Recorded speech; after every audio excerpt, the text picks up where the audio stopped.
All right, we will call to order the regular meeting of the City Council of the City of Lake Forest, November 15th. I guess we're in the Ides of November. So I think we're all present in one way or the other. So we are going to start with the invocation by Pastor Steve De Nicola. I think I said that right. You did very good. Thank you.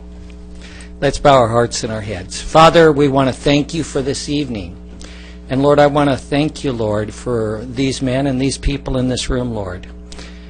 Lord, I'm impressed that so often in our country of late, we've been so very divided. And Lord, I know there are many divisions within our own city about how things should be done. But Lord, I pray for unity. Lord, that you would put a spirit of unity and the ability for us to work together for the common good of our community and our city. Lord, that we would put down our own agendas and seek, Lord, the best for the whole of our city. Father, we also pray that you would help us to serve these people. Lord, that's why this committee and this council is gathered together. That's why these people are here. Because, Lord, they want to see the citizens of Lake Forest served well. And so, Lord, help us to serve one another and put the interests of others and of the whole of our city and the good of our city first. And lastly, Father, I ask that you would put a blessing upon all those that are serving here and the sacrifices that are made. So often, people do not recognize or even know the many sacrifices personally that are made, financially, that are made socially and emotionally, that are made to serve. And so, Lord, I ask for a blessing upon each of these men and women, because they are all individuals and they have their own needs. And so, Lord, would you bless them and meet their needs personally as well? I pray all these things in the name of Jesus Christ. Amen. Thank you very much. Thank you, Pastor Steve. Which leads us to the Pledge of Allegiance, led by Councilmember Nick. Will you rise, please? I pledge allegiance to the flag of the United States of America and to the republic for which it stands, one nation, under God, indivisible, with liberty and justice for all. Thank you. Be seated, please.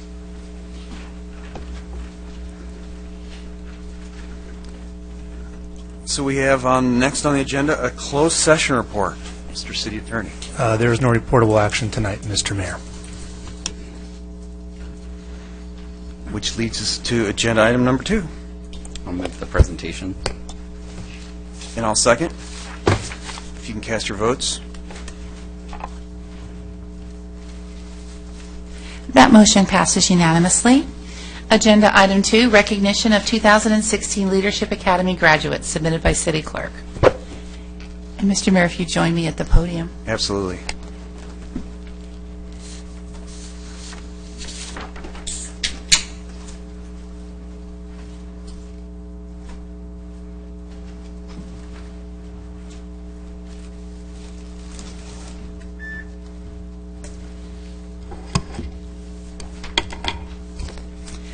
Mayor and Council, earlier this fall, 21 members of the community began the 17th installment of the Lake Forest Leadership Academy.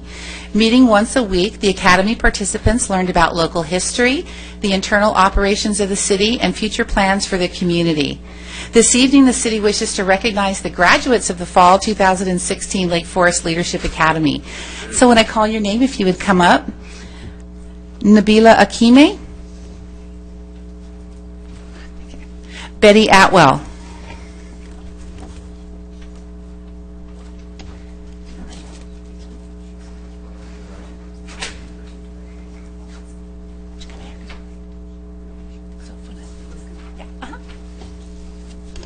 Dave Bass.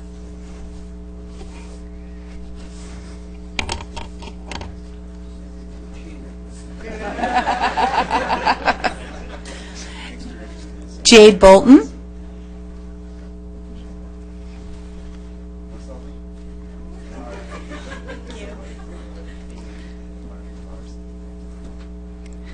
Darren Caggiano.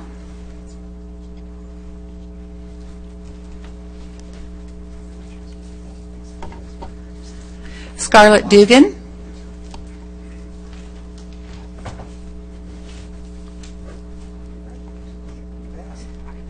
Flying colors. Judy Glass. Thank you. It's a great experience. Bethany Gajardo.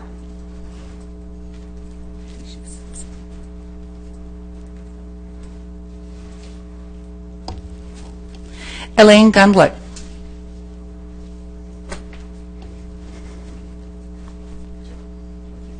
Linda King.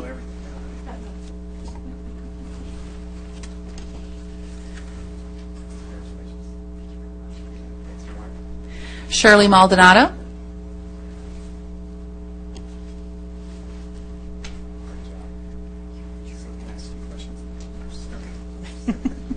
Naseem Kader.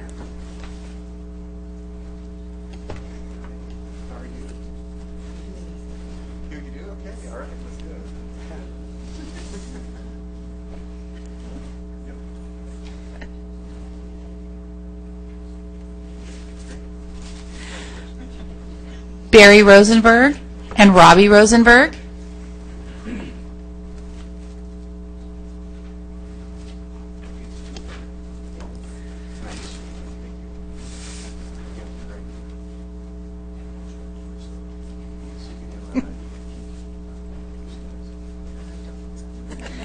Far Semnani.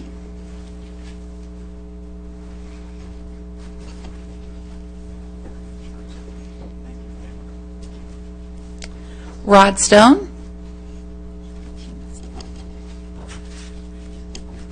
Shay Shagani. Fabiano Tirabashi.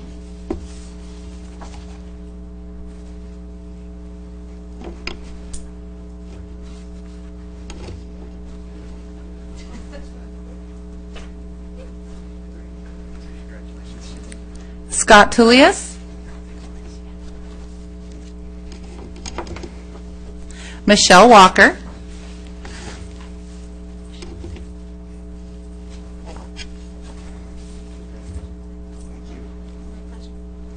And Kevin Weber. Last but not least, great job. Thank you. This is your Fall 2016 Leadership Academy class.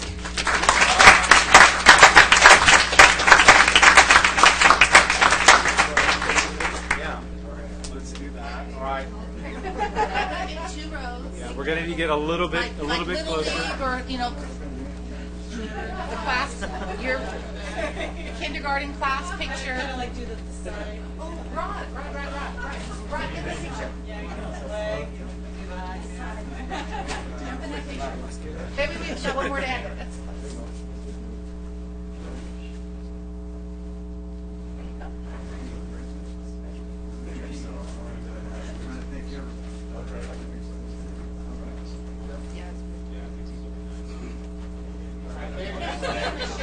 All right, everybody. Over here. Ready? 1, 2, 3.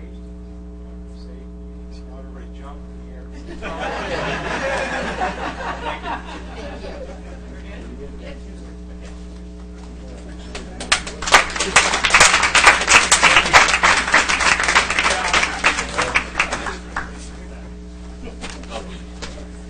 Thank you.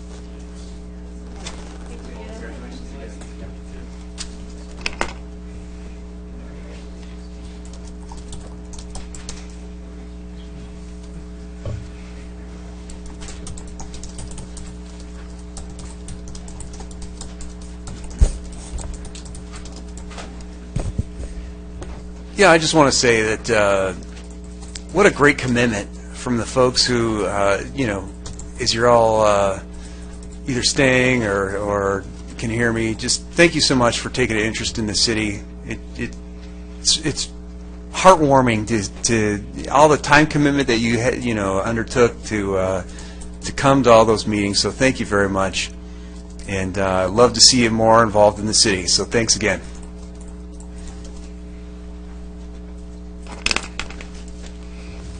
Which leads us to the report from the student liaison, Mr. Joseph Surrey. Let's go Chargers. Welcome. Good evening, Mr. Mayor and council members. Joseph Surrey here, reporting to you all the great events that have happened and that will be happening at El Toro. El Toro has been very busy with our annual canned food drive. The canned food drive started last Monday and is going till this Friday. El Toro is extremely determined to reach our new highest goal of 110,000 cans, with 4 elementary schools and Toronto Intermediate School helping us out. Our Charger students have been working non-stop to make sure we do reach this goal by standing outside of local supporting grocery stores, going door to door asking for cans, and even getting local businesses such as Jimmy John's and Bagels and Brew to do giveaways for anyone who brings in cans. Another great event that has happened at El Toro the past week was El Toro Drama's first play of the year, The Man Who Came to Dinner. The play was a huge success, and we are very grateful that we have this department at our school, and are very excited for the next performance. El Toro Fall Sports are almost at an end, and El Toro is proud of them all, especially girls cross country and boys water polo, because both of these amazing sports are 2016-2017 league champions. Way to go, guys. Other huge sports news at El Toro is all the students that participated in signing on National Letter of Intent Day to further their education and sporting careers at a college level, many of which are Division I schools. El Toro is very proud of everyone who signed. Important upcoming events still at El Toro include our canned food drive final day, which is Friday the 18th. On Friday, we will be announcing the grand total to see if we've reached our goal of 110,000. Please, feel free to donate anything before then to help El Toro reach this goal. Other exciting events to look forward to is the week off school next week. Thank you all so much for listening. Have a great night and a great Thanksgiving. And as always, go Chargers. Thank you. So do you have any, has anyone counted the cans so far? Well, we've only counted ASB so far. I believe we're at 16,000, so Okay. it's looking good. That's just one class, so we hope Great. to reach our goal. And you guys are all invited on Friday to hopefully watch us reach our goal. Thank you. Awesome. Thank you.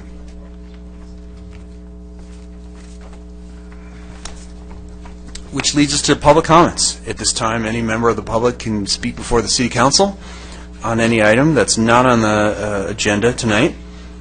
Comments are limited to 3 minutes, and any person wishing to address the City Council, if you can please fill out that speaker request form. And do we have anyone who's speaking? Andrew O'Connor, followed by Heiko Peschel.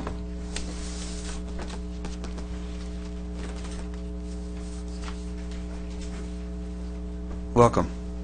Good evening, Mayor. My name is Andrew O'Connor from Foothill Ranch since 1990. Tonight I'm here to talk about Dwight Robinson's campaign literature that came into my mailbox that he talks about a tax fighter that we trust. It's ironic, Councilman Robinson, you sit right below where it says, "In God We Trust." In your campaign literature, you say you're a fiscal watchdog, but I have 7 areas here I'd like to challenge you on. Number 1, you approved $30,000 in cost overrun on Saddleback Ranch Road. Why didn't the engineering company absorb this cost? They designed the road. Secondly, you gave the city manager right here $50,000 in bonuses, and he's very well compensated, over $300,000 annual in compensation. You allowed this city manager sitting here to make a gross error on Tamarisk Park with ADA requirements would cost the city over $100,000 to bring it up to code. You approve street sweeping 52 times a year when 26 times is enough, saving us $250,000 a year. Sir, you don't have to take notes. You have it right there in front of me. You should be looking at me. Avoid pension salary increases, millions of dollars to the Orange County Sheriff's Department, and we didn't get one more deputy. You approved investments in the Orange County investment pool of 0.77%. I can get better returns on my savings account on 4 banks up the street. You approved $40,000 for a survey of less than 1% of the residents participate in by a company from Vista, California. In my Exhibit 2, it shows that you oppose Proposition 55, and we just had the gentleman here from El Toro High School come up and speak. You oppose funding Saddleback Valley Unified School District of needed money. April 2016, I sat in the audience, and their 2-year projection was the district was going to go bankrupt. Bankrupt. You oppose Prop 55. Your literature says the Republican Party. Are you working for the people of the city of Lake Forest or the Republican Party, or our city manager makes $300,000? Prop 55 kicks in at $250,000. I don't think there's people in Lake Forest that make $250,000. You wanted to bankrupt the school district. Yet this gentleman comes up here every week and you go, yeah, go Chargers, go Chargers. Well, Joel, let me tell you, this guy right here wanted to bankrupt your school. Him. It's right here. And he also says he's going to eliminate Melrose. It's already been told to you, Councilman Robinson, you have no impact on Melrose. Get that through your head and quit misleading the constituents of this city. And Mayor Hamilton and I'm sorry, your time is up. Thank you for your comments. That's the time is up. We had 3 minutes. You had many times to talk. So do we have any other speakers? Heiko Peschel, followed by Josh Viskay. Welcome. Thank you. Good evening, one and all. I'll try not to shout nearly as loudly. Anyway, congratulations on a relatively quiet election, and congratulations to whoever took all of those wonderful signs out. 2 days after the election, I couldn't find, I found one sign. Somebody had hidden one of Dwight's signs in a corner somewhere. But in general, all the signs were pretty much gone. My main comment tonight, and what's on my page, is paving. When we repaved the most of Foothill Ranch a couple of years ago, I was told that the cracks in the street in front of my house would be taken care of. It took them less than a year to come back, and they came back in multiples. The whole cul-de-sac where I live, all the pavement is cracked. So if somebody would be nice enough to go up there and have a look and see what can be done about the cracks in the road, it would be appreciated. One more short comment. As I said, it was a quiet election. It would be nice if the city council could get together and put the top vote getter in as mayor for the next year. That would be appreciated. Thank you. And thank you, Adam. Thank you for your comments. Josh Viskay.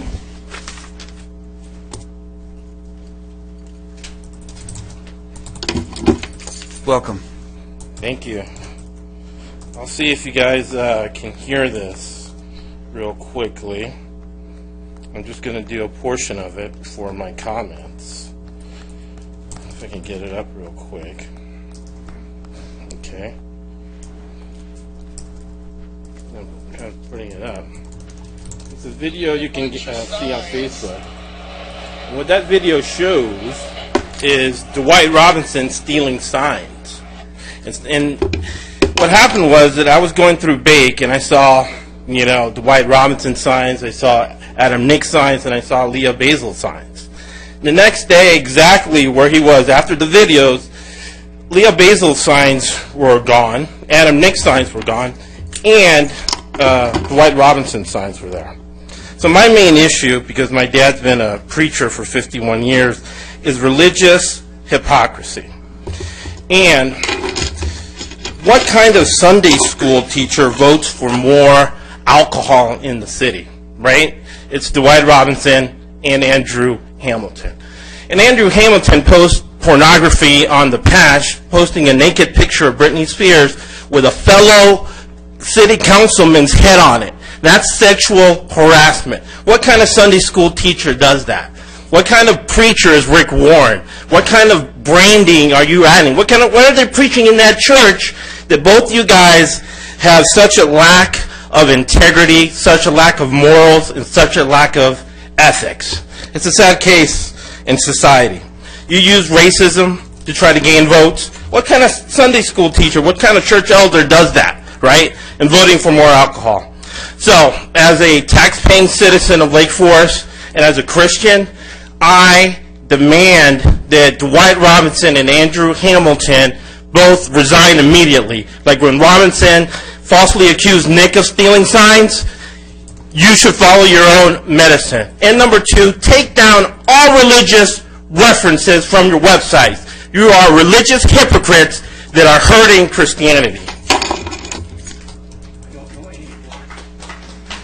Well, add them to the list, my friend. There have been no further requests. All right.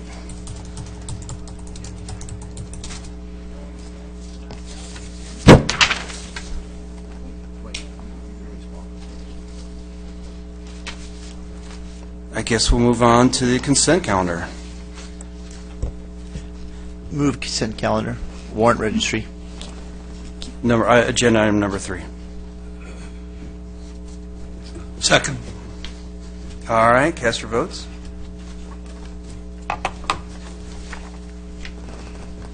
That motion passes unanimously. Which leads us to the consent calendar miscellaneous, items 4 through 8. I'll move Had both any- items. I'll second that. Have we had any speakers on that? We've had no requests. All right, we have a motion and second. I just was going to mention on agenda item number 6, which I'm voting to receive and file, the recommended action, is interest rates have precipitously rocketed through the last week almost. I think it's a great time to invest with any of the excess funds that we have. Don't necessarily need to comment, but that would be excess and would be inside of our ability to fund and maintain the operations of the city. So with that, any other comments? And I like the work that you're doing, by the way, Mr. Neves. All right, let's cast our ballots.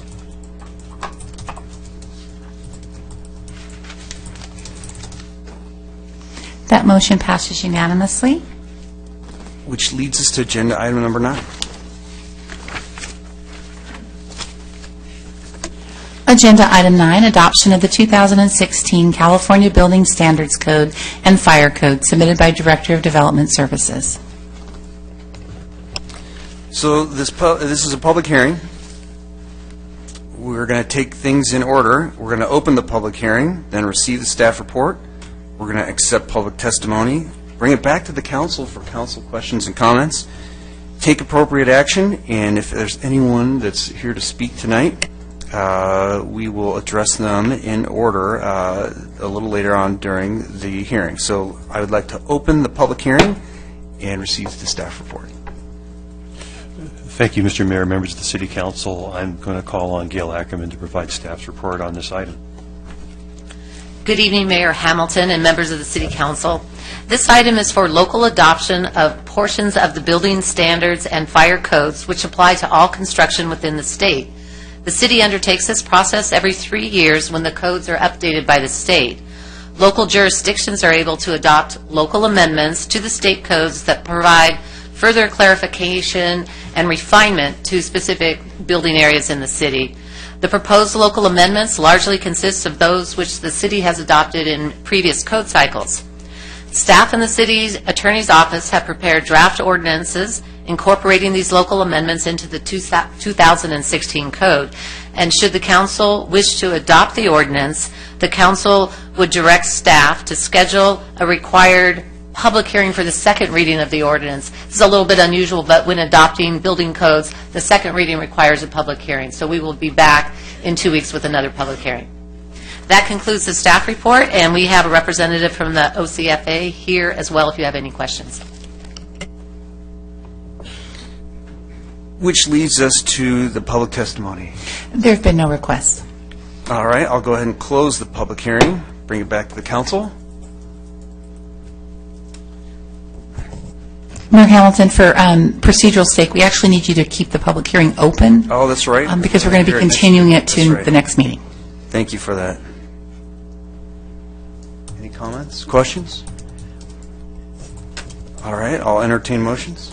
I make a move it. This is pretty standard in the state of California, updating our building and fire codes, and so I move this item. Second. All right, let's cast our votes. That motion passes unanimously. So that leads us to agenda item number 10. Agenda Item 10, Zoning Code Amendment 8-16-4599, an ordinance of the City Council, the City of Lake Forest, amending Section 9.04.030 and Chapter 9.10 of the Lake Forest Municipal Code related to regulate the personal, medical, and commercial use of marijuana, submitted by Director of Development Services. So this is again a public hearing. We're going to open the public hearing first, then receive the staff report, go to the public testimony, bring it back to the council for comments and questions, and then take appropriate action. So with that, I will open the public hearing, and we'll receive the staff report. Thank you again, Mr. Mayor, members of the council, and again, I'm going to call on Gail Ackerman for staff's report. Thank you, and good evening again, Mayor and Council. This report's a little bit longer than the previous one. The state of California has approved the use, sale, and cultivation of marijuana for both medical and adult recreational use. Local jurisdictions may regulate both the sale and the cultivation of marijuana within city boundaries through provisions in the zoning ordinance. This evening, I'm going to provide an overview of the city's current regulations for medical marijuana sales and the proposed regulations for adult recreational use and cultivation. Medical use of marijuana was approved by California voters under Proposition 215 in 1996. This allowed patients who meet certain requirements to obtain and use marijuana legally with a doctor's recommendation. The regulations for medical use are contained in the Medical Marijuana Regulation and Safety Act, or MRSA, which was passed in 2015. Under this, the state regulates medical marijuana distributors, transporters, testing facilities, and retailers, and local governments can regulate where and how marijuana businesses, such as dispensaries, operate in the city. In 2013, the city considered extensive information and reports detailing negative secondary impacts associated with medical marijuana businesses. The California Police Chiefs Association compiled extensive information detailing the secondary negative effects associated with the use, including robberies, home invasions, and other violent crimes. And local news accounts evidence that marijuana uses contribute to nuisance activities such as loitering and criminal activity in both the business and residential areas. The city experienced firsthand the negative secondary effects of marijuana dispensaries. Several years ago, we had 26 illegally operating businesses in the city, and the closure of those businesses required extensive cost and litigation and the coordinated effort on part of the city attorney, the sheriff's department, the U.S. Attorney's Office, the FBI, and the DEA. Because of this experience, the city took a conservative approach and prohibited all medical marijuana dispensaries, delivery services, and cultivation in all zoning districts of the city and the surrounding cities, Irvine, Laguna Hills, Mission Viejo, Rancho Santa Margarita, and Laguna Niguel likewise prohibited such medical marijuana uses. So that brings us to today, and certainly last week, California voters approved Proposition 64, which allows adult recreational use of marijuana. The regulations are embodied in the Adult Use of Marijuana Act, or AMA. So we have this MRSA and AMA, two different statutes that we deal with. So what does this mean for the city? What are the new regulations? The new Proposition 64 allows individuals 21 years old and older to possess 28.5 grams of marijuana or 8 grams of concentrated cannabis and to cultivate up to 6 plants at their private residence for personal use. Prop 64 allows the regulation and taxation on the production, manufacture, and sale of marijuana for adult use. Prop 64 allows commercial marijuana businesses to operate, but subject to state and local regulations or ban. The state anticipates that they will have a regulatory scheme in place by 2018 for such businesses. And lastly, Prop 64 rewrites the criminal penalties to reduce common marijuana felonies to be misdemeanors. So what's the role of the city with regard to adult recreational marijuana uses? Well, under AMA, the city must allow the transportation of marijuana on public roads throughout the city. And the city must allow limited indoor cultivation of the 6 plants as called for in Prop 64. But under AMA, cities can reasonably regulate certain aspects of recreational marijuana sale and cultivation. A city can regulate or ban commercial marijuana businesses, including dispensaries, delivery service, and retail sales. We can regulate or ban outdoor cultivation of marijuana unless it's federally legalized. The city can ban all indoor cultivation, for example, in an industrial building up in this area, except for the cultivation, indoor cultivation in the private residence of the 6 or fewer plants. That's allowed under the AMA. As I said, AMA allows the cultivation of up to 6 plants per residence and allows you to possess all of the marijuana that those plants produce. AMA requires that areas where home cultivation occurs must be enclosed, locked, and generally not visible from the public view. And AMA also has some other regulations people often ask about regarding marijuana. For example, marijuana may not be smoked or ingested in public.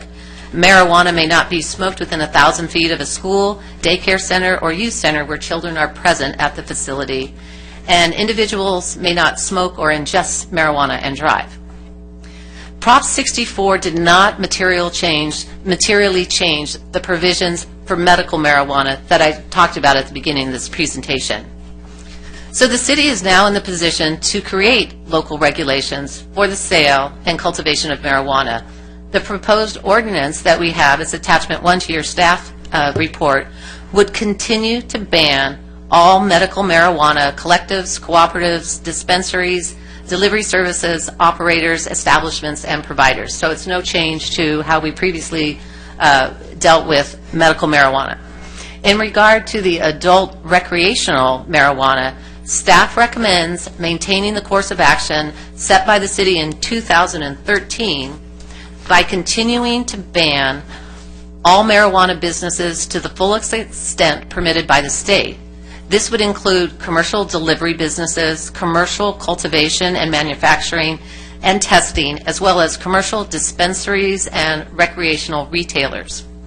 Surrounding jurisdictions in South Orange County have taken this course of action, and should a city choose to allow such commercial ventures, they would likely experience a concentration of such uses, as our surrounding cities are also banning that type of recreational marijuana businesses. As mentioned previously, the city can also reasonably regulate indoor cultivation, and that's the up to 6 plants in the home.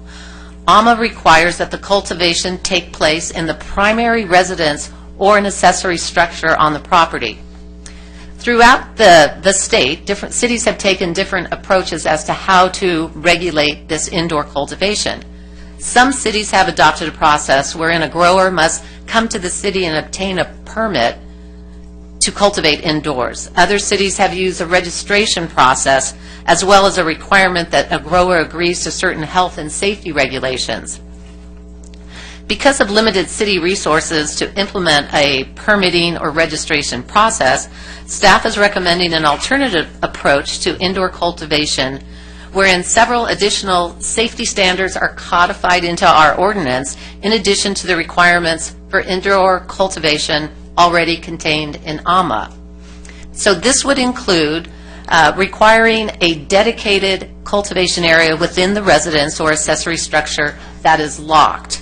The area cannot be used for sleeping, eating, cooking, or bathing, and this is to prevent children from getting to the marijuana, the area in the home where marijuana is being grown. And practically, it would mean that indoor cultivation must occur in a closet with a lock on it or in a spare room that's not being used for sleeping or other purposes with a lock on the door.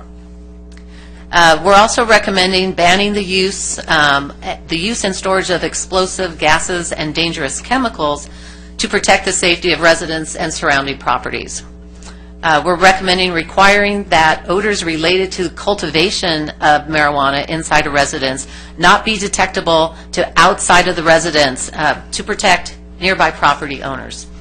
We're recommending requiring compliance with the building codes and prohibiting all outdoor cultivation. Several cities have chosen to augment the AMA indoor cultivation provisions in this manner, and we believe this will give the city greater ability to respond to nuisance complaints from an adjacent property owner. So in conclusion, staff has reviewed the various approaches to marijuana regulations that have been recently implemented in other cities. Given our research and our firsthand experience with the proliferation of illegal dispensaries, we're recommending a conservative approach that prohibits all marijuana uses and implements indoor cultivation provisions of AMA while adding measures to further protect public health, safety, and welfare of residents and children. We've reviewed a lot of data, and we've looked at summary data on a report regarding the impact of legalization of marijuana in the state of California, which they've been tracking for Colorado, which they have been tracking as long as that has been legal. And this report clearly demonstrates an increase in impaired driving, marijuana-related traffic deaths, emergency room visits, and hospitalization rates after the legalization of marijuana in that state. It's interesting to note that 68% of the local jurisdictions in Colorado have actually banned medical and recreational marijuana businesses. That concludes the staff report, and this evening I have Lieutenant Valentine is here certainly to provide additional information from the law enforcement perspective, and we have our city attorney available to provide detailed information about the statutes regarding the use of marijuana. Thank you. Thank you. Have we had any public speakers? No, Your Honor. All right, since this is a one and done, in theory, agenda item, I can close the public hearing and bring it back to the council.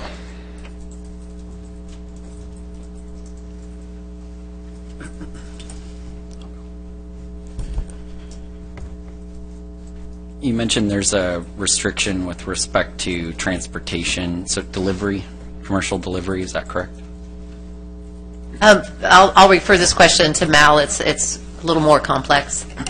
So this would prohibit commercial delivery, but I'm guessing that's originating from a facility in Lake Forest, but if it was originating from a facility outside, then the transportation inside the city to a particular resident would be permissible. Is that accurate?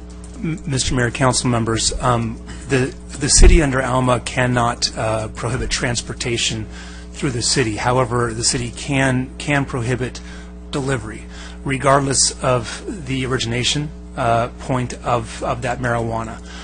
So delivery could be prohibited and is in the ordinance, again, regardless of it originating in Lake Forest or a different jurisdiction.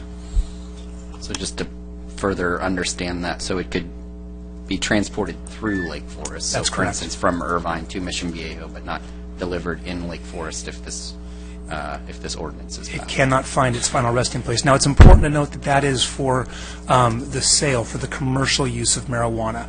A friend can certainly give to a friend marijuana within certain limits, and in that instance, that would be permissible. If he drove in his car to bring the marijuana, it's just the commercial delivery that's banned. Okay, thanks. And my other question was the 1,000-foot rule. Does this also apply to personal cultivation in the home, 1,000 feet from those, or so it doesn't? No. Thank you very much.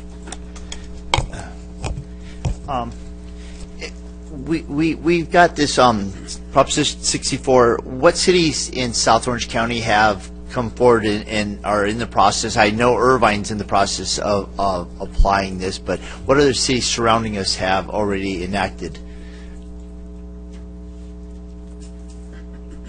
Irvine was the only city we weren't able to confirm with today where they are in the process. Mission Viejo, Laguna Niguel, and Santa Margarita have already prohibited, to the extent possible, marijuana businesses in city zones. And Irvine's in the process. I know that. Mr. Mayor, as well as San Clemente and San Juan Capistrano, if you're taking in all of South Orange County, also have prohibited. In Colorado, where you got statistics, do we have the numbers of increases in medical emergencies or deaths, or hospital visits that are? You've mentioned that there was an increase. Do you have the numbers there?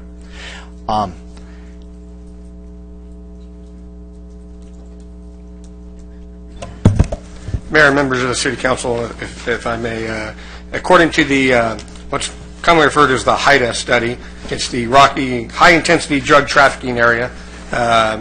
This is the Rocky Mountain area. That's who conducts this study. They've put out several volumes of this since the legalization of marijuana in Colorado. And according to this study, from 2013 to 2014, they saw a 49% increase in the emergency department and hospital admissions that are related to marijuana. A 50% increase, basically. 49% is what the report says. Okay, 49%. I'm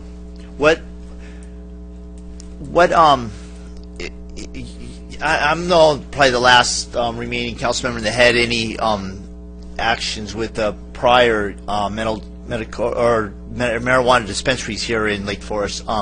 We did some stakeouts of those marijuana dispensaries on El Toro Road. What was the age group of the majority of the people that were using those?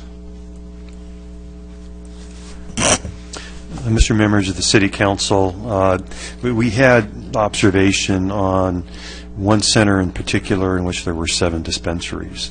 I personally witnessed numerous individuals, mostly in their probably late teens, early 20s, who were frequenting those establishments. Obviously, there were others at varied ages, but if you're asking for what I would say my observation was, the vast majority were probably of that age cohort. Different, it could be have been male or female. There were clearly some individuals with infirmities, but there was no use of elevators for most of the folks who were going up to the second floor. That was primarily the experience that we saw in the various 26 other dispensaries that were around the community at one point or the other. Now, with the observation that we had there, whether it be city staff or deputies, were there any use of marijuana in those parking lots? We did have a video that was done under surveillance by a private investigative firm, and we certainly saw various violations of that process that undertook. Personally witnessed in the parking lot divvying up marijuana by one person who went to buy it, and they shared it with others who were waiting in the parking lot. We had video of that same sort of occurrence.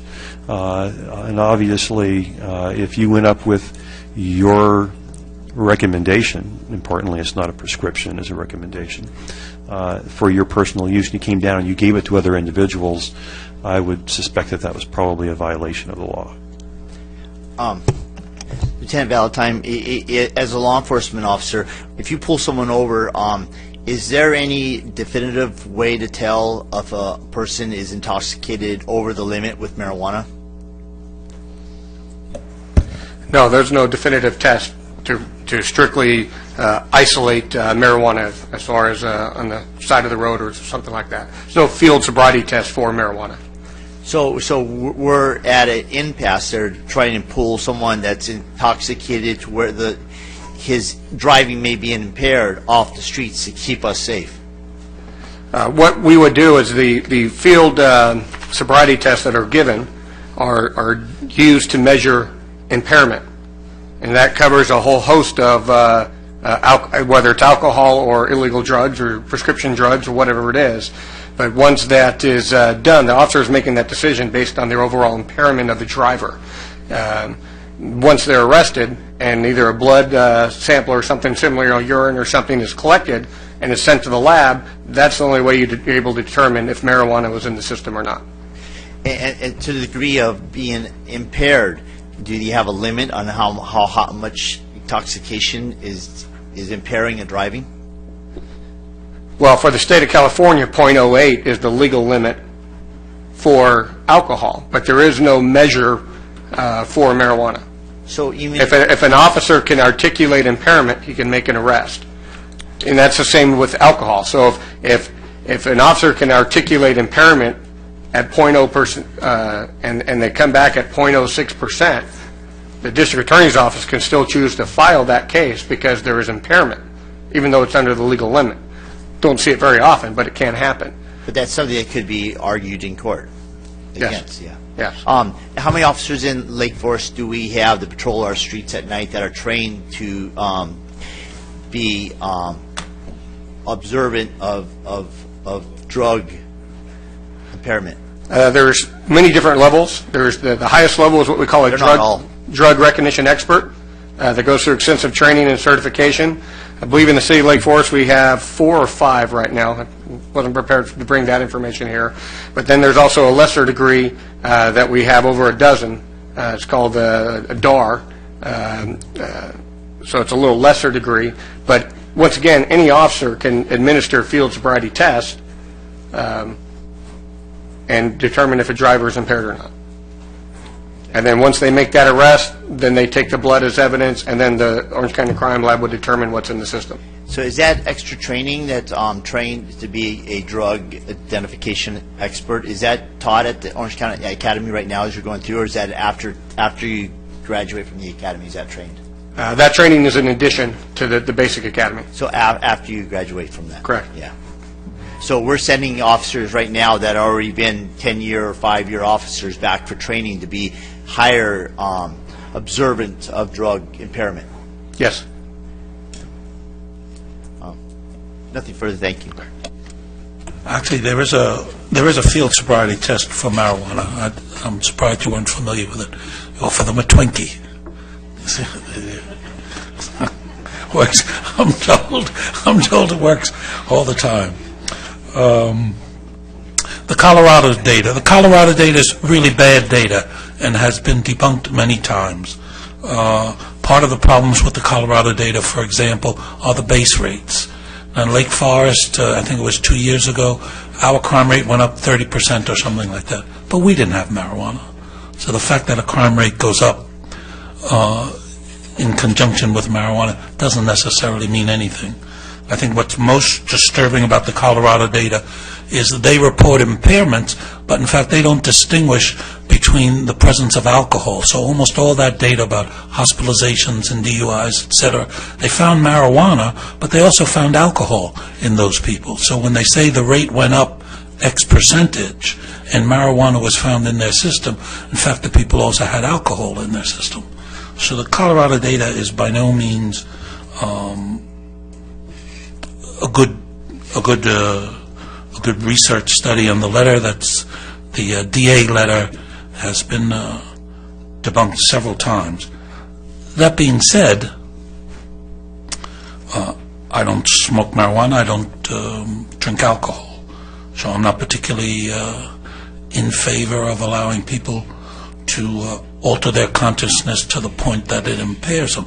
But I am really surprised here that suddenly our staff are into data when we have people coming before us asking for alcohol license. Nobody's worried then about the data, the substantial, irrefutable data about the impact of alcohol on crime, especially violent crime, and the impact of alcohol on DUIs. Now, when alcohol comes before us and a place to give beer and wine, we never hear anything from the staff saying, oh boy, that's going to create crime. Suddenly now with marijuana, we're worried about the crime, the possible crime implications, when we know for sure there is crime, violent crime with alcohol. So that worries me, in that alcohol is not being treated the same draconian way that we intend to approach marijuana. Ms. Ackerman is worried, oh, for God's sakes, let's not let those kids wander in the room where somebody's growing a plant. Sure, I understand that. And I'm hoping that there'll be an ordinance which prohibits alcohol from not being in locked closets so that kids don't wander into rooms drinking alcohol. Now, I know for a fact that many kids wander and use their parents or their people's alcohol. It's good to be worried that kids are going to, I don't want to see kids easily accessing marijuana, but again, I'm worried why this never comes up when we're talking about alcohol. Why are we singling out marijuana to be so draconian in our approach? So I have no particular objections to us going ahead with this. In an example like this, I really like to look at the data. The data certainly doesn't suggest that marijuana is that harmful, but it's probably not that helpful either. And again, I'm not in favor of anything that alters people's consciousness. We should see the world as clearly as we possibly can. But I'm not sure we should be so draconian, so we're not going to allow the delivery. Well, there may be, and I think the city manager, or was it you, talking about you didn't see anybody that needed an elevator to come up there. That's because a lot of people who suffer from pain and ocular vision problems and other kinds of things, they don't have ambulation problems, they have other kinds of problems. So why are we denying the delivery to people who might need it for medical reasons or delivery? That seems a little more draconian to me. The idea of locking it, you have to put it in a locked closet. It's like, come on. That seems overly draconian to me. Unless we're going to have something that we have to lock alcohol in the closet. Then I'd be in favor of both of those. That seems to me that's fair. But the chances of somebody eating a marijuana plant, a kid, I don't even know if you could get high doing that. But I know kids get drunk and high all the time drinking alcohol. It's the same thing. So you report somebody was buying marijuana and then they were divvying it up in the parking lot. And how often have you seen, mostly teenagers or older kids, younger than me, but almost everybody is younger than me. They buy a six-pack and they share it as well. So that's going on all the time. So what I'm worried about here is the double standard being applied to marijuana that isn't applied to alcohol. I'm also, I find it interesting, I thought that there'd be a lot of people here saying, why don't you let us have marijuana? In generally speaking, I'm inclined to go with, what are the people's input? So I'm going to take the absence of any comments by people to mean that, in fact, the large body of people are okay with this. And in fact, I'm okay with this. Except for those couple of things. I see no reason why we shouldn't allow delivery. That seems to me to help if there's an old person who's got pain or who's got problems with their eyes and they're going to get it delivered, so what? I don't see that as commercial. In the closet, that seems to me draconian. The idea with the odors, we already have ordinances where if you're smoking too much and you disturb the neighbors, that's a nuisance, and we follow that as well. So again, that seems like we're picking on the marijuana users. And again, I'm not a marijuana user or an alcohol user, so I have no particular biases on either of those. So I'd like to see us talk about allowing the delivery. I'd like to see it loosened up from the locked closet, and I'd like to see the odors removed. Those seem to me to be the most draconian measures in the ordinance, and the rest of it I have no problems with.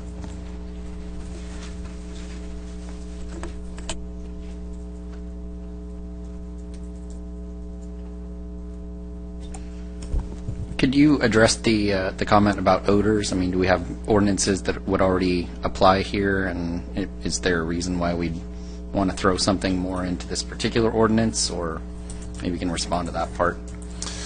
Mr. Mayor, council members, this is actually on page 9 of the ordinance, the requirement that it not be detectable by odor. This would be a new requirement added to the code. There's nothing in the code that would currently be used to catch these types of odors. So absent this provision, we could not regulate the odors that are emitted from these plants. It's not the odor of the smoking, it's the odor of the plants. It's the plants, that's correct. So to be clear, an individual is permitted to smoke marijuana on their private property. That includes indoors and outdoors. And absent a ban on that, a neighbor could smoke marijuana with the wind drifting that smoke into his or her neighbor's yard, and that could be a nuisance, but not one that is prosecutable. And the woman who cooks garlic chicken next to me, her odor, that's not in the code. But the marijuana odor is in the code. Come on. You know, that just seems silly to me. Not merely draconian, but silly. Are you saying so you have something against garlic? No, but, odors, we live with odors. We have, you live with odors. And again, if we're going to have an ordinance that forbids odors throughout the city from any kind of smell, that's okay. Let's do that with marijuana. But why are we singling out marijuana as the one odor that, we're going to regulate? No other odors do we regulate. But not just the smoking, I thought it was the smoking, but the odor of a marijuana plant. Honestly, does a marijuana plant have an odor? It does. Those, all you potheads out there. So if you were a marijuana plant there, I could smell you? Does it smell nice? Smells great.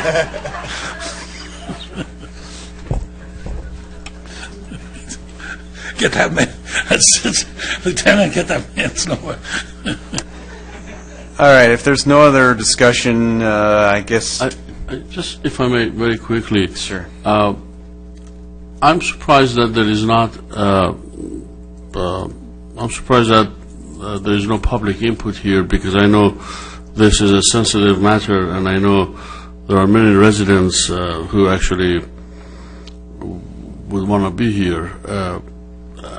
I think there was not ample time given. The agenda came public on Thursday. Here we are on Tuesday discussing it, making a decision that will be relatively permanent. So in my humble opinion, I think there is no harm in us deferring this item to a later time. Maybe we can announce it well in advance so that I don't think we would want to make a decision without community's input, and there is nobody here to give us input. Speaking to that, I mean, since this is a public hearing, did we have to do public notices in Saddleback Valley News, and was it published long before Thursday? Yes, this is an advertised public hearing. It was in the Saddleback Valley News 10 days ago. Wow. Even 10 days, is that Saddleback News is... I ran ads in the Saddleback News, and I don't think it, actually, I just learned a couple of weeks ago that Portola Hills residents do not get the Saddleback News.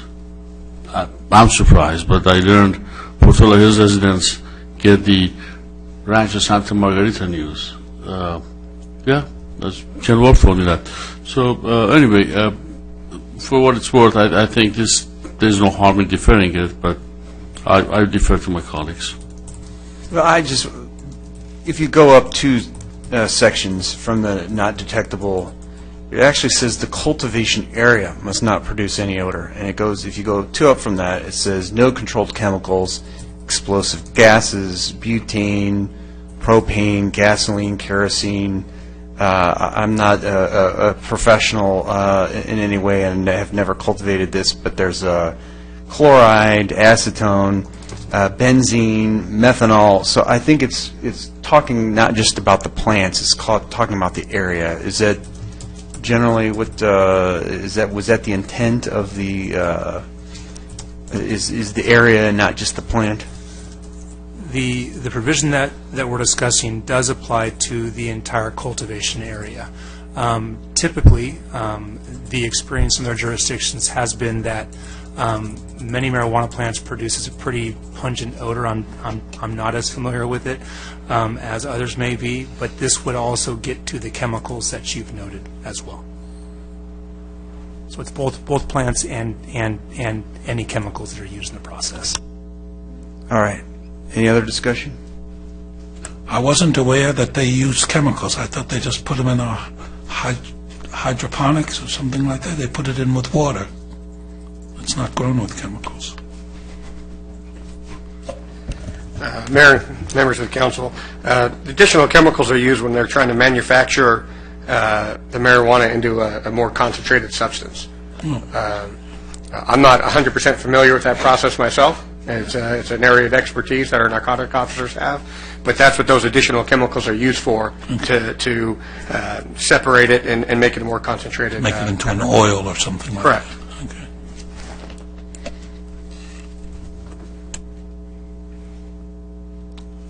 Well, and because of that, I think there might be good reasons to have locked doors if there's going to be other chemicals and things like that in the process. I mean, I think I would be amenable to something like what you're saying, but if people are going to put hydrogen, carbon dioxide, oxygen, these are things that, along with gasoline, I mean, you're asking for combustion there. So I'll without any other comments, I'll move staff's recommendation. Mayor Hamilton, subsequent to you closing the public hearing, 2 members of the public did submit speaker cards. If you wish to hear them at this point. Yeah, we'll go ahead and open up the public hearing, and reopen it, and take those 2, and then take our vote. Rodney Stone, followed by David Glick.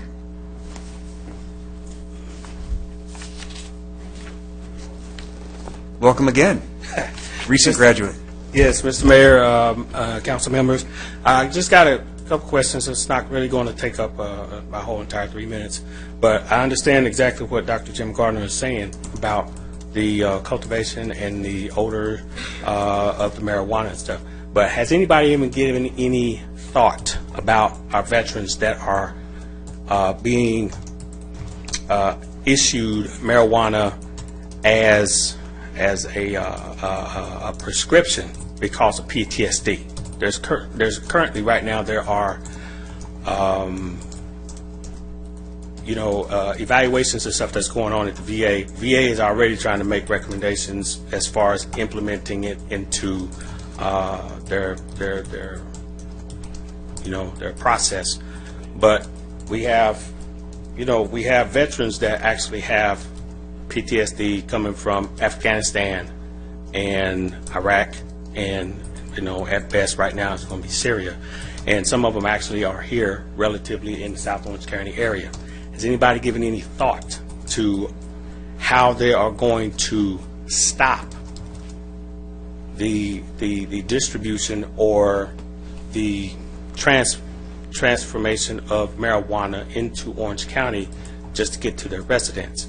Are we going to penalize them for, the sale or the smell, whether it be on their private property or off, inside of their house? It's like what Dr. Jim Gardner said, you got the lady next door that's cooking garlic chicken. You can smell it because of the wind that, might be a Santa Ana wind that'll come through. But are they going to be penalized for that? No. Thank you, sir. Lieutenant Valentine. Well, thank you for your comment. And we'll hear Mr. Glick and then bring it back. David Glick. Welcome. Mayor, Councilman, staff, just a few, a few thoughts I had in the back that haven't been addressed. The first thing, well, I'm going to purchase a lot of fast food restaurant stock, number one. I think it's going to be a good stock to purchase. But first off, that was a joke. In a lot of studies they're talking about, you were just talking about the increase in medical issues and people going to the hospital. What I've heard, and I'm sure the police department will tell you, it's because of edibles. And edibles are illegal. Edible people were digesting cookies and brownies, and that's what was sending a lot of people, even out here, to the hospital. I'm not a drinker, I'm not a smoker either, but I'm just saying I read a lot. And so nobody mentioned this about, again, I saw the numbers and what have you, and there was an increase in people going to hospitals, and primarily it's because of that. It's what they're eating. Second, I do agree with Mr. Gardner on, again, the delivery, because we actually have a lot of people that do need it and could be substantially help with the issues they have, again, veterans and what have you, and elderly, and all the studies that have been performed, and what the cures and what it's actually doing for people, even with children. So, second thing, the cover-up. Only thing that worries me about the cover-up of the smell is a lot of times it could lead to people making larger drugs. It could be meth and what have you. So yeah, the smell could be an issue because it can cover up the tougher drugs, if you will. And then one more point, and then after we ever figured out what it would generate in taxes for the city. Those are my comments. Thank you. Thank you. There have been no further requests. All right, I'll do going once, going twice. We'll close the public hearing yet again, maybe for the final time. So any follow-up from staff on either of those two comments? Lieutenant Valentine, his question was if a vet were to purchase marijuana from outside the city, would drive it back down here, that's permissible by Orange County Sheriff's, right? Mayor, members of the City Council, the way I understand this ordinance and the way the Prop 64 has revamped the Health and Safety Code and the Penal Code is that anybody within Lake Forest could drive to a legal clinic, medical or recreational, outside the city and purchase marijuana legally, or they could grow it within the confines here within their own home so they don't have to travel anywhere. Up to 6 plants. Up to 6 plants. However, say a dispensary in another outlying city would not be allowed to deliver to a Lake Forest address. They would be allowed to drive through Lake Forest and go to any other city that might allow it, but it would not be allowed under this ordinance to be delivered to a Lake Forest address. Okay, thank you. For commercial purposes. So someone correct for commercial purposes. So if I'm growing marijuana in Lake Forest and I'm growing my 6 plants that I'm legally allowed to do, and I want to give it to my next door neighbor, or I want to drive to Portillo Hills and give it to my friend up there, then I can legally do that because I'm not selling it for commercial purposes. I'm just giving it away. Or if there were a veteran organization, a nonprofit that wanted to help those in need, they could legally Correct. come in. In addition, what I would add to the delivery is we saw that with medical marijuana and deliveries coming into the city, and numerous occasions we have documented incidents where the delivery was a setup, and somebody would call and order marijuana. It would come down, and when the driver would get down here, they would be held at gunpoint, they would be robbed, they'd have their cash taken, they have a car taken, or their marijuana taken, or their cell phones taken, and we have numerous incidents of this being documented during the time of our medical dispensaries before we banned that. So yes, there might be some benefit to deliveries, but from the law enforcement side, it leads to more criminal activity as well. And we saw those specifically here within the city already a few years ago. Okay. One final question from me is the Board of Equalization, is that a taxable sale or is it non-taxable, just out of curiosity, if anyone knows? Mr. Mayor, council members, ALMA does allow the taxation of commercial marijuana. But The city, the city would have to decide that? That's correct. Okay. Motion, second.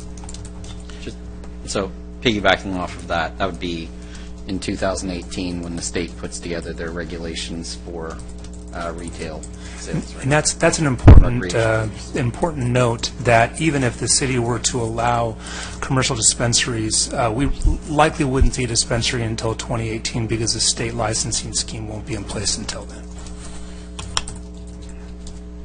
All right, I think I made the motion.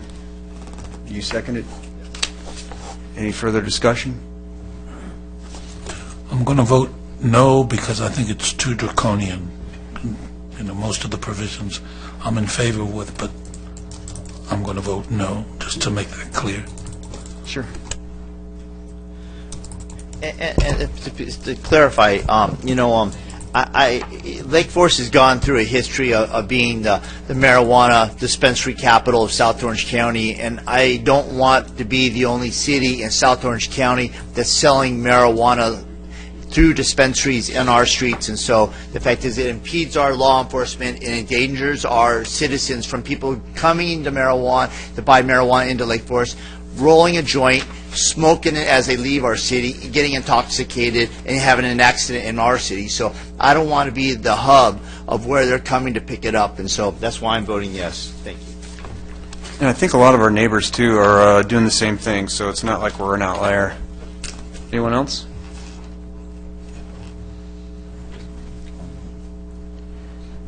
All right, we'll cast our votes.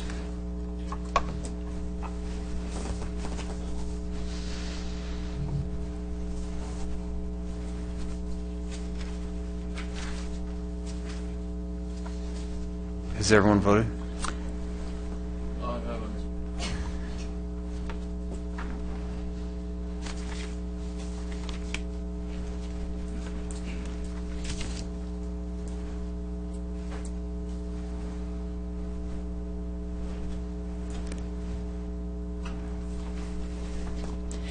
That motion passes 3-2 with Councilmember Nick and Councilmember Gardner opposed.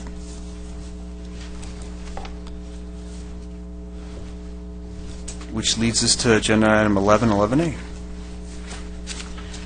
Agenda item 11, Lake Forest Civic Center update submitted by Assistant City Manager, and 11A, authorization of design build capital project delivery method submitted by Deputy City Manager, Director of Finance.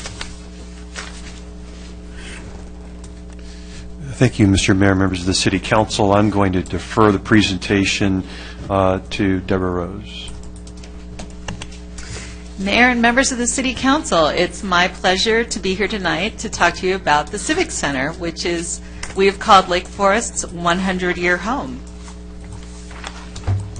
So tonight we're going to be providing a project update, and by we, I mean myself and Deputy City Manager Keith Neves. We're going to talk about the history of the project, and by history I mean some key decisions that the Council has made to date. Then we're going to talk about the current status of our environmental permit compliance, our preliminary project schedule, and I want to emphasize preliminary, and our project budget. And we're going to be presenting project budget numbers to you that are based on the approved schematic design that you took a look at back on September 20th. And then we're going to talk about what some of the upcoming steps are for the project. So as always, we like to start with an orientation slide. So here is a map of where we are now with that red mark. And then the lower left-hand side is a vicinity map that shows where the Civic Center site is, geographically central in the community. You can see Commerce Center at the top of the map as it intersects with Bake Parkway and Dimension, and the yellow dots are along the Serrano Creek Trail. And the blue push pin marks our Civic Center site. And at the moment, it is 11.9 acres in size, and with the original intention of providing 9 net acres of buildable area. Now, one of the key decisions that the Council made back in 2011 is to affirm some planning principles, and I'll quickly review those, but those continue to resonate as we go through our design process. The project needs to reflect Lake Forest, and this speaks to designing the project to highlight the natural environment, to emphasize views of the Saddleback Mountains, and to take advantage of the location along the Serrano Creek Trail. This planning principle also speaks to reflecting the craftsman theme that's been established at our city facilities, such as at the Arbor on El Toro and the sports park. We'd also like the project to be a destination, meaning that the community should seek to visit the Civic Center for an experience, not necessarily just to transact their business. It should also provide new amenities that are currently not available in the community, such as a dedicated space for a senior center, as well as large meeting rooms and banquet facilities. And it should accommodate multiple uses, meaning wherever possible, the facilities should accommodate different purposes to maximize the utility for the entire community. So back in 2011, the City Council approved a conceptual plan, and as you see on this plan, the majority of the site was being used for surface parking. The blue building on the lower part is the community center / senior center, so those were co-located in one building. And the red building was the city council chambers, performing arts venue, community policing, as well as our administrative offices. Now here is another picture of our Civic Center site. And as we were preparing this update, Keith reminded me not to dwell on the past. So what I will say is that green stripe within our Civic Center site is an aquatic resource that the Army Corps of Engineers is requiring us to preserve. And so as a result of that, our 9 net acres was reduced, and we have talked about that previously. But what that also meant was we were unable to build that original 2011 conceptual plan. So moving on to a project timeline, I want to concentrate on the green, which is a decision made back in December of 2015. And that's when we moved far enough along in the permitting process that we were ready to hire our project architect and our construction manager. And so the city selected Carrier Johnson plus Culture out of San Diego to serve as our project architect, and selected Bernard's out of Irvine to serve as our construction manager using the CM multi-prime project delivery method. And I want to spend a little bit of time explaining what that is, because that is a key decision that the City Council has made. So when the city approaches projects, we consider various project delivery methods that will best serve that project. Now, the majority of the city's construction projects are using the traditional design, bid, build method based upon their smaller size and lower level of complexity. This is a linear process, and it involves the city contracting with an architect for design, who then drafts plans and specifications, which are then put out for bid. The lowest responsible bidder is then awarded the project.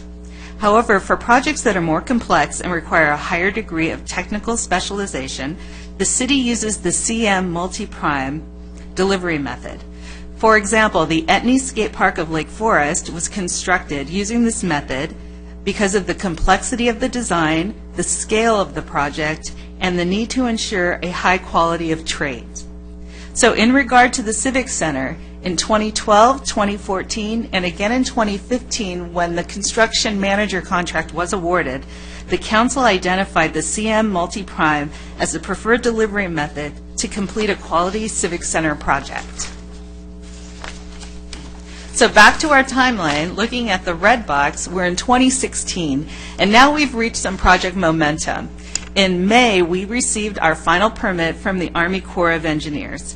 This was a huge milestone because it gave us certainty as to the size and the exact location of our mitigation area, which is the area we're not going to be able to build in, but it also allowed us to cite where our buildings were going to be. Some other key decisions made by the council earlier this year include authorizing the pursuit of LEED certified status, and we talked about that a little bit during the schematic design phase, and you gave us some feedback, and so we will be returning to you with options on how to pursue LEED or some other environmental sustainability for our project. You also awarded contracts for environmental permit compliance and Civic Center technology planning and implementation.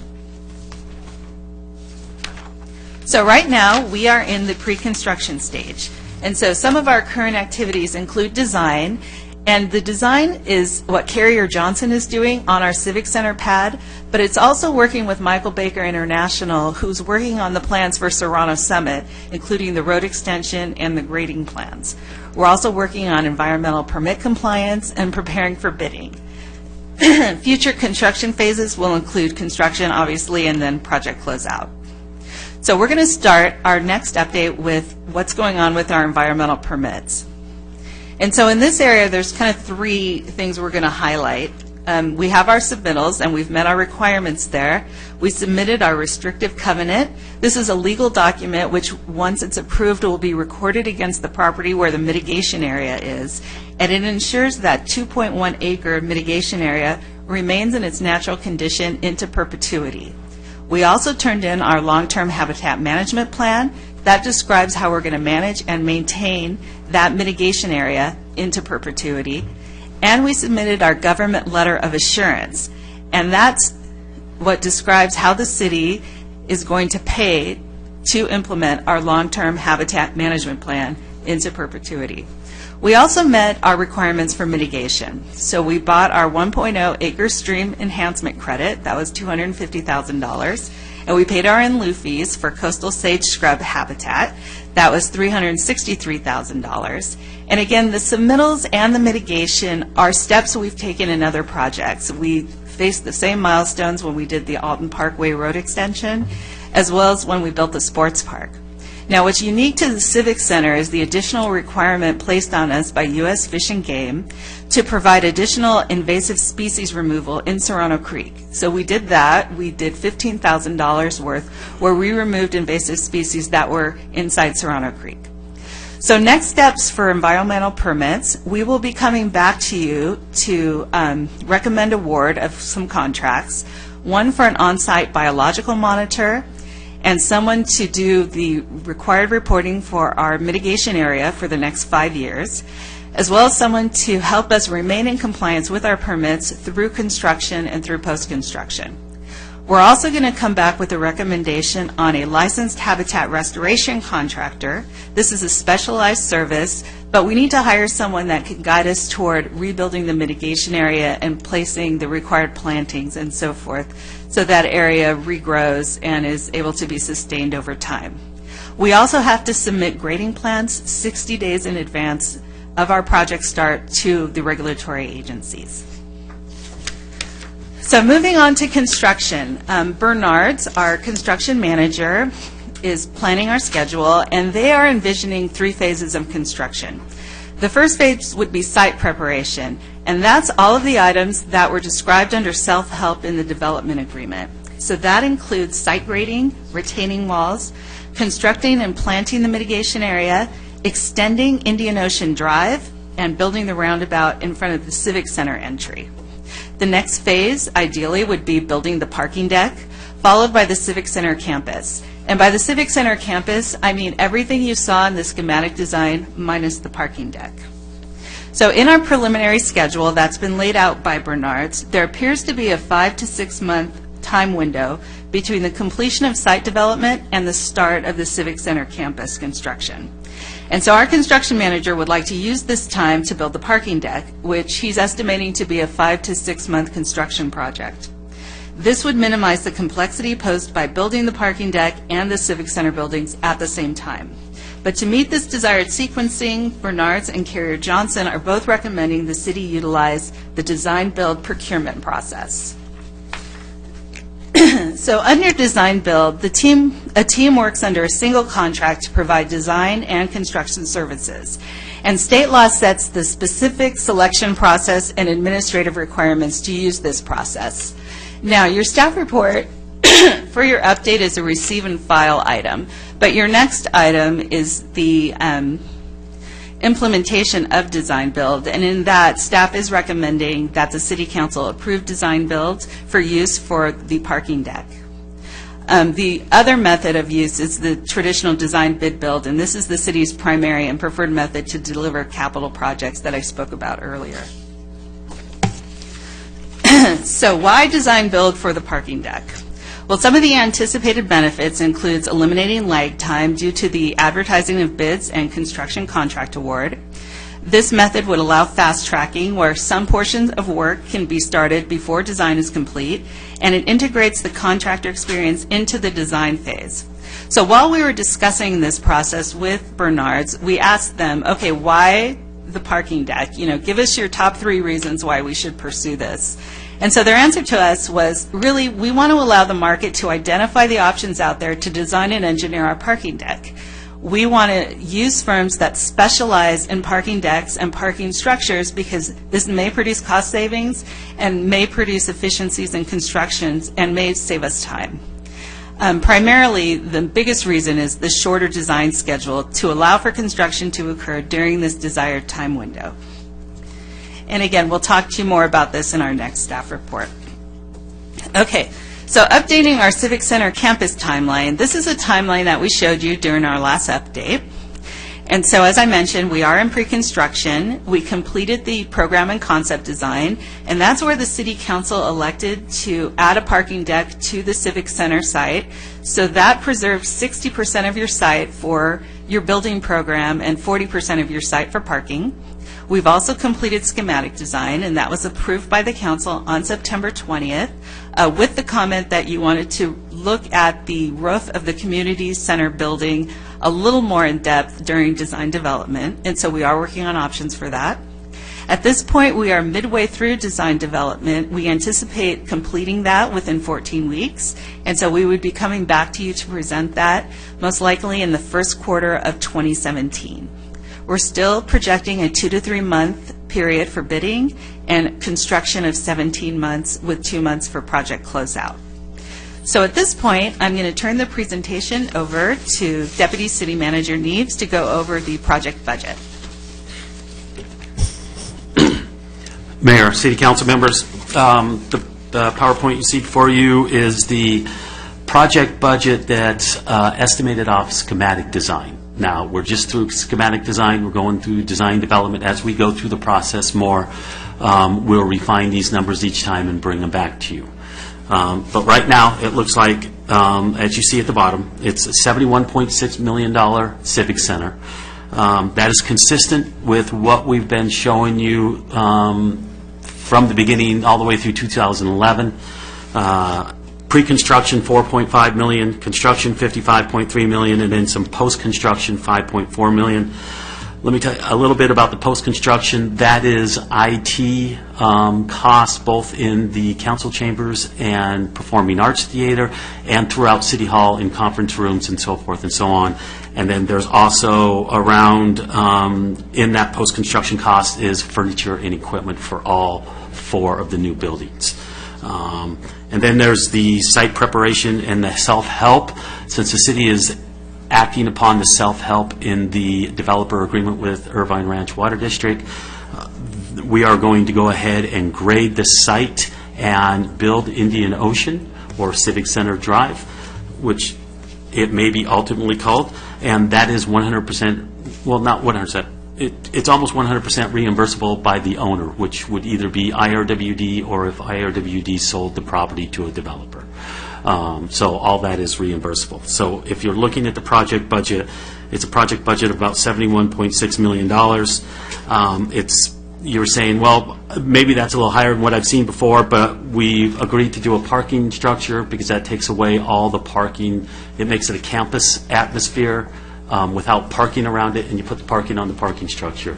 That brings it down to about $65 million. The parking structure is what it brought it up to $71.6 million. To date, we've spent about $1.7 million. That's with Carrier Johnson, of course, Bernard's, and some P2S engineering on some IT stuff.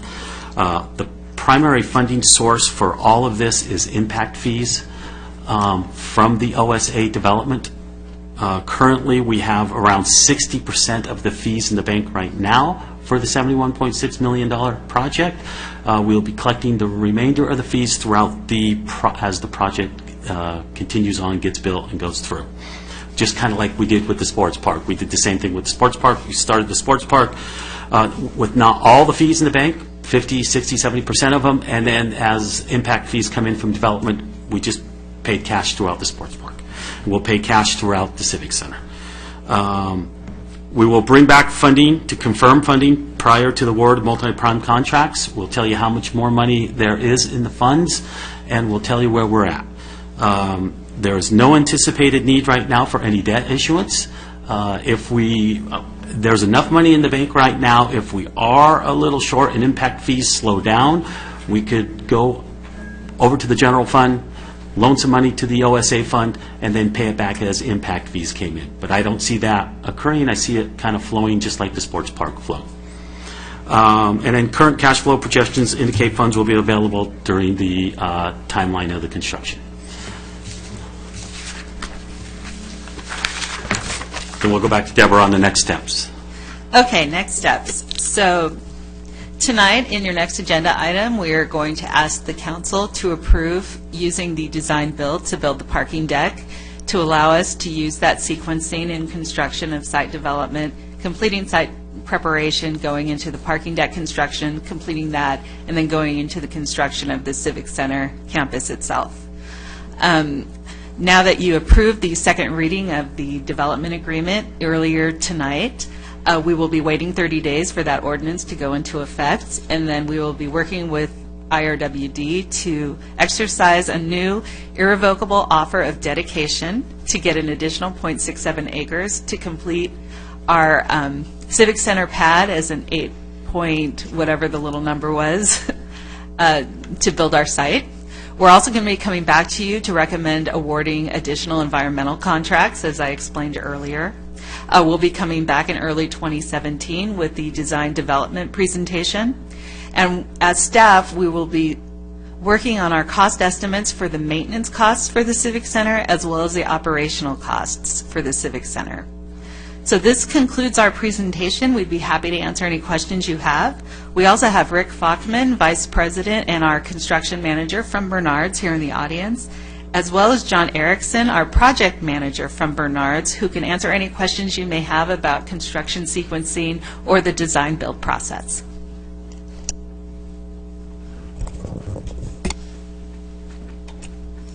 Have we had any members of the public? There have been no requests. All right. Questions? Just a comment and a question. The comment is, when I first heard about the senior center years ago, it was 60 million. Soon after that was 62, then it was 65. Now it's 71 and a half. So I'm a little worried of that direction. And I know stuff happens, and certainly a lot of that's the parking garage. Are there any more surprises, or we can say this is it? Mayor and members of the council, I'll address that one. So the change from the original concept in 2011, you have to remember you had a co-located senior center and community center. Those have been separated into buildings, so that added to cost, as well as the decision for the parking deck. As you also recall, in the 2011 concept, there was very little landscaping. The majority of the site was surface parking. So as we went through the public process for input, we really heard strongly from the community that they wanted outdoor spaces and they wanted courtyards. They wanted to be able to use both indoors and outdoors seamlessly. And so that added to the complexity of the project and the project cost. But I guess my question is, are we far enough along the line now in the decision-making that there aren't those kinds of extra considerations that are going to be coming in, or are we fairly, for example, at one of those meetings a few weeks ago, the need for extra toilets came up. Toilets, maybe whatever it is, $10,000 or $15,000, but times 6 toilets is another $100,000. Is there anything else sitting on the horizon? We don't believe so. We believe the program is fairly developed at this point, so we don't think there's going to be any major adds like something to the degree of a parking structure. At this point, we're looking at, adds along the margins and so forth. Okay. But again, as we move through design, we will be presenting cost estimates along the way. So you will get another cost estimate once we get through design development. Okay, and in terms of scheduling, I'd like to see the maintenance, the estimated maintenance expenses, because I'd like to know, have we bit off more than we can chew? Is operating this thing going to cost us so much money? Maybe this is too ambitious a project. I hope not, but I'd like to see those earlier rather than later. Fully functional, senior center going, all these marvelous things, toilets flushing, everything. What's that going to cost operationally, and then, given our income, et cetera, how are we going to support those things? Currently, we're estimating that it'll be completely supported by the rent we are currently paying here at City Hall. So the maintenance and operations will just transfer the lease payment over to the maintenance and operations. Now, we're going to do a little more research and looking into it and having a better cost for it so we can show you it on paper. Let me tell you another thing on that $71.6 million. There was the $6.3 million parking structure that was added to it. And there's also $6.2 million in 10% contingency cost added on to that right now, too. So that brings you almost back down to that $60 million budget without those. Yeah, and I'm not complaining. Yeah. I'm just worried that there's a 75 sitting out there because we didn't consider something else. But if we're pretty confident that... We're confident that this is the design that you see before you right now. It's what's going forward. And that will be the cost, and we're confident that the maintenance costs will not go above the operation, the current lease, the $1 million we spend leasing out this building. Great. Okay, thank you. Carlo, could you go back 2 slides? You had a cost right here, site preparation, IRWDs. We were going to initially go through as they developed. We were going to do all the development at the same time for the grading and everything. Is the site preparation self-help 6.6 reimbursable to us, correct? Yes, it is. Let me turn around. You see the 6.6, and then you see the reduction of the 6.6. Okay. That just reduces it out. That's reimbursable by the owner. And that is either IRWD if they are still the owners of the property or the owner that they sell it to. And so that 6.6 has been already taken out before we get to the 71.6. Yes, it has. Okay. On the design build, do we have a cost estimate, or do we have an exact on estimate for the parking structure? Does that mean Bernard is already going to be the design build team on the parking structure? Yes, currently the parking structure, the construction of the parking structure with the construction manager is $6.3 million. But that, we have not put that out to bid or went out, and it could come in a lot less. Of course, it could come in more, but with the current estimates, it looks like about $6.3 million for the parking structure. So, Mayor, members of the council, just to continue on to that answer, yes, we will be doing a process to hire someone to do the design build. So Bernard's would act as the construction manager, so they would be overseeing. But we would start with an RFQ process to identify qualified proposers. Then we issue an RFP and go through that process. And then that would be presented to you for award of a design build contract for the parking structure. Thank you. If we didn't do the design build, that 6.3 probably would be closer to 7 or a higher figure. It could be. It could be. Yes, our estimate is based on design build, so we would have to crunch those numbers, but it very well could go up. And the duration would be longer? Yes, the duration would be longer. Yeah, sure. Design build actually speeds the process up. Yeah. Thank you.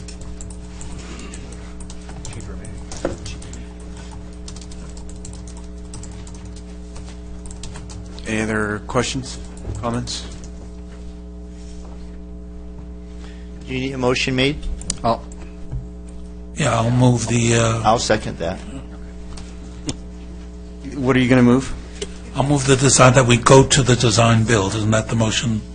That's the next item. This is receive and file, but keep that but. No, right, yeah, but this is the lead up to the, do we go forward with design build or not? And that would be my motion. Are you, all the 3 staff recommendations?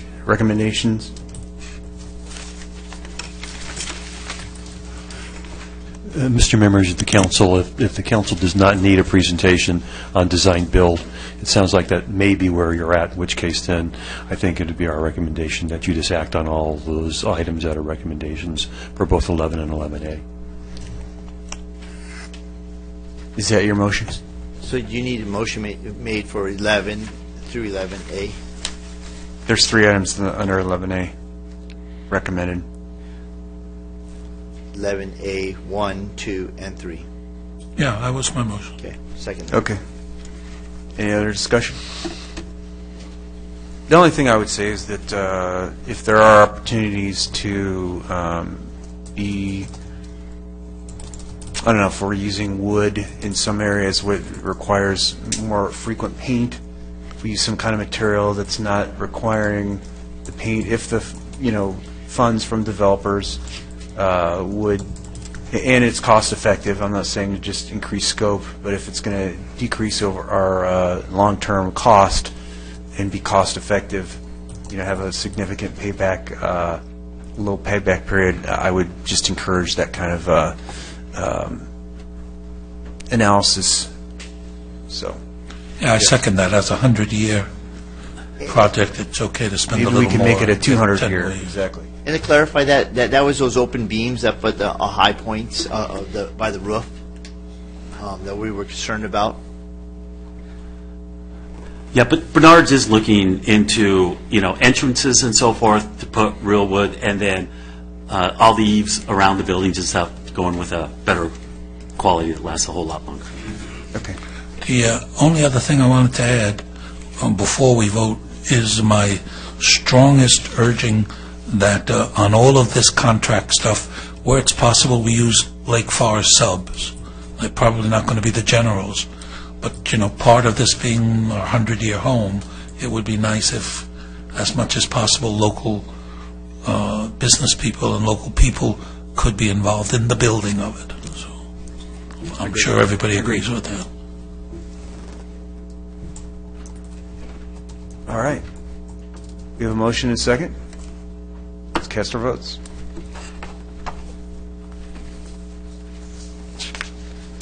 That motion passes unanimously. Which leads us to the city manager's report. I made my announcement last meeting, Mr. Mayor, members of the council, so I'm played out, nothing else this evening. All right. Which leads us to city council comments. Councilmember Gardner. Okay, first of all, I saw Leah Basil. Did she leave? Yeah, hi. Congratulations on your outstanding victory, and we look forward to you joining us. There's a bunch of guys here. Be happy to have a woman sitting next to her, so congratulations. And on the topic of the election also, it's been the tradition in the city forever that at some point or another during our terms, each of us took a turn as mayor.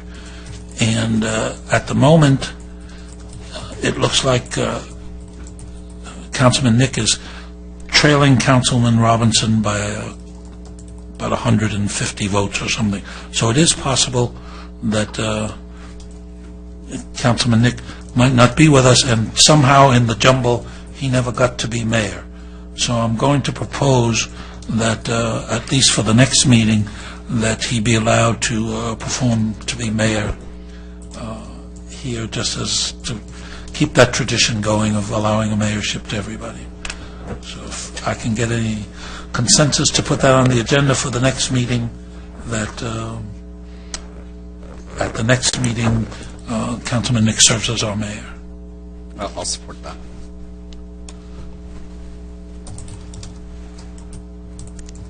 With our, don't we have to agendize something and then discuss it? Wouldn't it be, I don't know if we can just automatically, what's your opinion on that? Mr. Mayor, council members, if this were to get 3 votes, that's majority consensus, then it could be agendized for the next meeting for immediate action, but it would require 3 votes for majority consensus. All right, I'm for it. Before we go there, though, if I may, I appreciate the thought. I appreciate my colleagues. I appreciate the consensus. There is no need for that. It's quite all right. The fact is that among the 5 of us, I was a top vote. That will never change. None of us has received as many votes as I did in the election that put us here. And the fact is that shortly before I got elected, the council changed the policy so that a first-time council member may not be the mayor. So we figured, Dwight and I figured, okay, we'll wait a year. So we waited a year, and then Dwight and I decided that Dwight would be the mayor in 2014, and then I would be the mayor in 2015. When the time came for 2015, and then I supported Dwight for 2014, and I'm fine, I don't regret that decision. When the time came for 2015, the council changed the policy back to what it was before I was elected, because I was going to be the mayor by process of elimination, according to the then new policy. So the council changed the policy back to what it was before I ever got elected, and as such, they got the opportunity to deprive me of the mayorship in 2015. And in 2016 again, they did something. So I'm fine. It's just what my, and you can count this as part of my 5 minutes, by the way. The fact is that this is a ceremonial thing. I appreciate it. I respect it. I respect the chair. My preference was, as I introduced or I helped support a proposal whereby you, the people, elect the mayor. And I lost on that, as I have almost always lost everything I wanted to do for here, for you. So unless you were going to elect me to be your mayor, the inner politics of choosing the mayor is, as honored as I am, it is not that great an honor. It would have been if I were being elected to be your mayor by you, by your vote. That doesn't happen in Lake Forest. They saw to it. Thank you. And when I get to speak, I'll thank you again in a couple of minutes. Once again, Dr. Gardner, I do thank you. I thank you, Andrew, for supporting Jim. I thank you, Dwight. Not necessary. Thank you. Why don't we leave it on? It gives him 2 weeks to change his mind, and then he can deny it then. Okay, let's leave it on as a consensus, and at that meeting, if you change your mind, we'll do it. If you still feel like not doing it, we won't do it. Okay, sure. That's all I have. There I am again. I thank you all for being here. I would be at your service for at least 2 more weeks, and I would be always available to you for as long as I live. Thank you. Just thanks for everyone being here tonight, and that's all I have.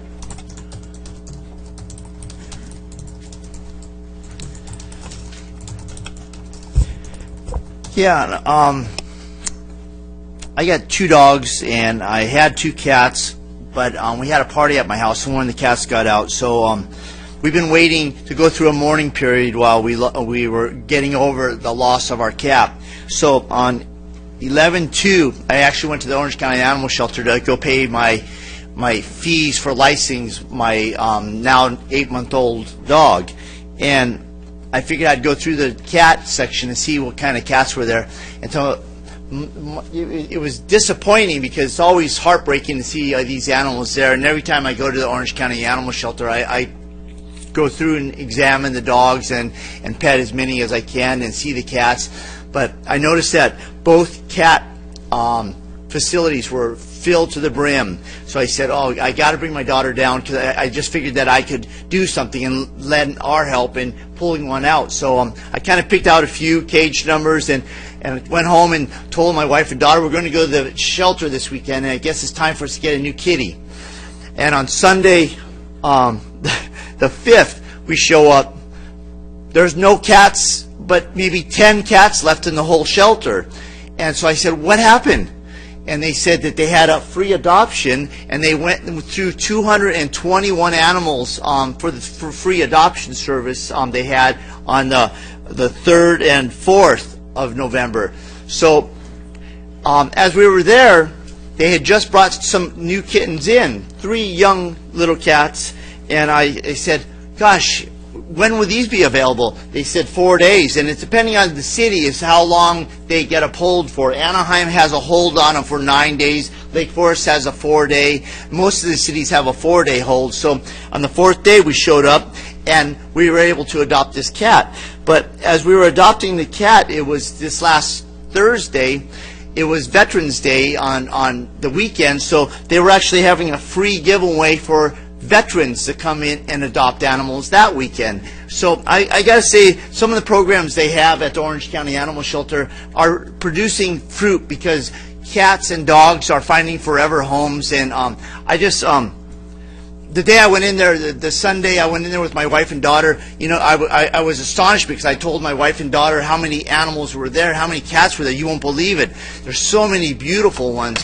And I went in there, and there was no cats hardly at all. So it was heartwarming, and I know that we all would have been heartwarmed to see the lack of animals at the Orange County Animal Shelter at that time. But we brought our new cat home, and we've been blessed. He's got a great little personality, and I just want to comment on the job they're doing in trying to move animals out of the animal shelter into forever homes. And so my congratulations to the Orange County Animal Shelter for a job well done, and I think Dr. Hawkins is doing a wonderful job down there. So I just wanted to share that with you all, and say how happy we are to have our new little kitten. Thank you. Nothing further.